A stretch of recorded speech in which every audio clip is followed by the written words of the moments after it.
செய்தி. வணக்கம். விவி செய்திகளுக்காக ஊர் செய்திகள்.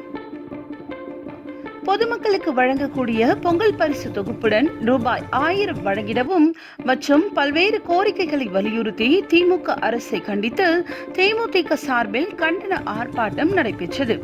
ராணிப்பேட்டை மாவட்டம் முத்துக்கடை பேருந்து நிலையத்தில் தேமுதிக சார்பில் பல்வேறு கோரிக்கைகளை வலியுறுத்தி கண்டன ஆர்ப்பாட்டம் நடைபெற்றது.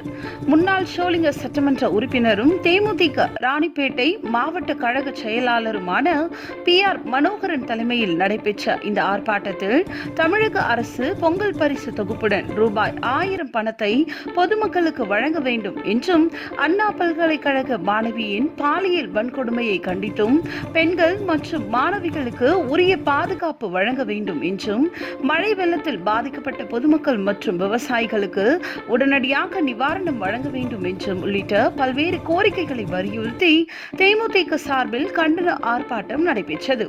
இதில் தேமுதிக மாவட்ட, நகர, ஒன்றிய, கிளைக்கழக நிர்வாகிகள், பொறுப்பாளர்கள், தொண்டர்கள் என 100க்கும் மேற்பட்டோர் கலந்து கொண்டு திமுக அரசை கண்டித்து கோஷம் எழுப்பினர்.